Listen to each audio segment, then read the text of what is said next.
السلام عليكم ورحمة الله وبركاته. أهلا بيكم أصدقائي. موضوع الفيديو بتاعنا النهاردة هيتكلم عن الحماس لوحده مش هو سبب النجاح ووصولك لأهدافك. لو كنت فاكرة إن لما يكون عندك حماس شديد وإنك لازم تغيري حياتك كلها مرة واحدة هو ده اللي هيوصلك للنجاح، تبقي غلطانة.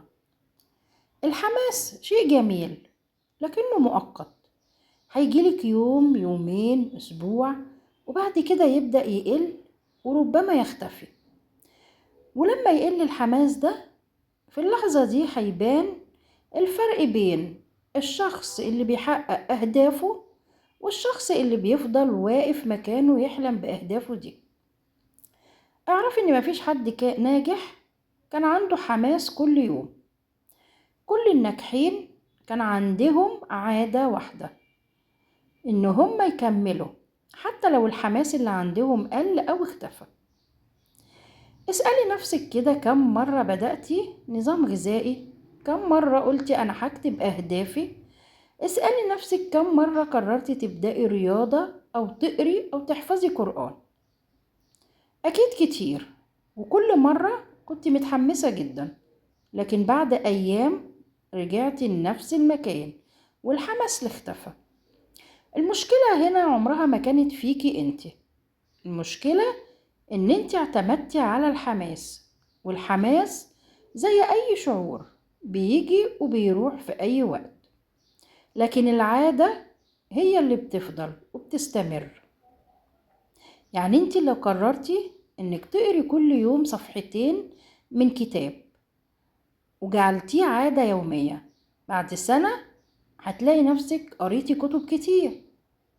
لو كل يوم قررتي أو عملتي عادة إنك تحفظي آية واحدة من القرآن، بعد فترة هتتفاجئي إن ربنا فتح عليكي وحفظتي أجزاء كتير من القرآن.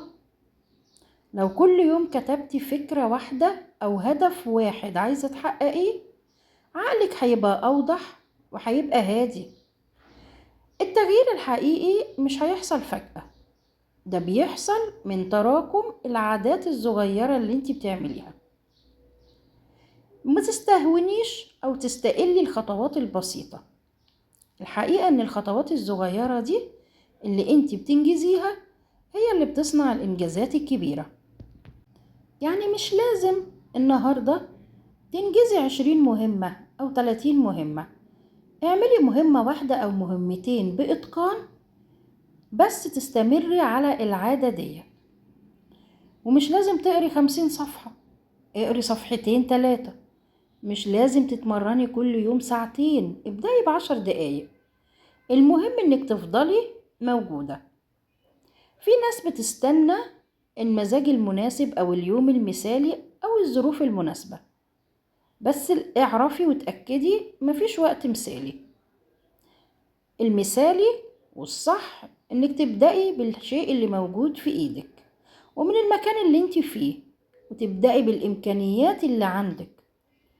كل يوم هتتقدمي خطوة، وكل يوم هتقربك من حلمك وهدفك. وما تقارنيش نفسك بحد، لأن كل واحد له رحلته الخاصة. وكل يوم اسألي نفسك سؤال واحد: أنا النهاردة أحسن من امبارح ولو بنسبة 1%؟ لو الإجابة بآه يبقى أنت كده على الطريق الصح. وما تزعليش لو حصل يوم وكسلتي أو ما عملتيش الشيء اللي أنت مخططة له تعمليه. كلنا بيحصل لنا كده، كلنا بنقع، لكن الفرق ان في ناس لما بتقع بتقوم وتلحق نفسها تاني، لكن في ناس لما بتقع بتفضل قاعدة مكانها. واوعك تخلي يوم سيء يتحول لأسبوع سيء، ولا أسبوع يتحول لشهر. لو في يوم سيء عدى عليكي ارجعي بسرعة حتى لو بخطوة صغيرة. اتأكدي ان النجاح مش سرعة، النجاح استمرارية. تعرفي القاعدة اللي بتقول اللي بيعمل القليل كل يوم أحسن من اللي بيعمل الكتير مرة واحدة ويختفي. فخلي عندك قائمة بسيطة كل يوم، حتى لو ورد قرآني بسيط، دعاء، رياضة بسيطة، ترتيب مكانك، حتى لو مكالمة تطمني بيها على حد بتحبيه، تنامي كويس، تشربي مية، غذاء صحي. الحاجات دي ممكن انتي تشوفيها انها بسيطة، لكنها بتأثر على نفسيتك وعقلك بشكل كبير جدا. ما تستهونيش بنفسك وما تقوليش انا مش هقدر. كل شخص ناجح كان في يوم من الايام مبتدئ، وكل انجاز كبير بدأ بخطوة صغيرة. وافتكري دايما ان الشجرة الكبيرة كانت بذرة صغيرة، واي انسان ناجح بدأ بخطوة. ممكن النهاردة تكون خطواتك بطيئة، لكن البطيء اللي بيكمل بيوصل، لكن السريع اللي بيقف مش هيوصل. فخلي هدفك مش انك تكوني كاملة، انك تكوني مستمرة. وما تستنيش التشجيع من الناس، شجعي انتي نفسك، وكل ما تحققي خطوة صغيرة كافئي نفسك، واكتبي انجازاتك حتى لو كانت بسيطة جدا، عشان لما تبصي بعد شهور هتكتشفي قد ايه انت اتغيرتي. وفي النهاية افتكري كويس انك مش لازم تغيري حياتك كلها في يوم واحد، ولا لازم تعملي كل شيء في يوم واحد، لكن اعملي حاجة واحدة كل يوم تخليكي قريبة للحياة اللي انت نفسك فيها.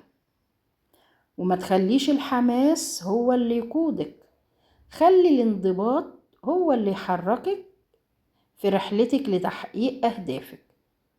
الحماس بيبدأ الطريق، لكن الاستمرار هو اللي بيوصلك. ولو انت في يوم حسيتي ان الطريق طويل، افتكري ان كل يوم بتتحركي فيه لقدام أحسن 1000 مرة من انك تفضلي واقفة مكانك. ابدأي النهاردة حتى لو بخطوة صغيرة، لأن بعد سنة هتشكري نفسك إنك بدأتي. وفي النهاية افتكر إن النجاح مش حظ ولا موهبة نادرة. النجاح ده قرار انت بتاخديه كل يوم إنك تكملي، حتى لو الطريق طويل وفيه مصاعب، وحتى لو مفيش حد بيشجعك. يمكن النهاردة محدش شايف تعبك، لكن بكرة الكل هيشوف النتيجة اللي انت وصلت لها. انت النهاردة بتزرعي، ومع الصبر والاستمرار هتحصدي اللي كنت بتحلمي بيه. فما تسمحيش ليوم صعب يوقف مستقبلك، وما تسمحيش لفشل مؤقت يخليكي تستسلمي. كل مرة بتقومي فيها بعد ما بتقعي انت بتكوني اقوى من الاول. ولو وصلت لحد هنا في الفيديو، هيبقى عندك فرصة تبدأي بداية جديدة من النهاردة. اكتبيلي في التعليقات هستمر مهما كانت الظروف، وخليها وعد بينك وبين نفسك. ولو الفيديو لمس قلبك أو فادك، ما تنسيش تعملي لايك وتشتركي في القناة وتفعلي الجرس عشان يوصلك كل جديد. والسلام عليكم ورحمة الله وبركاته.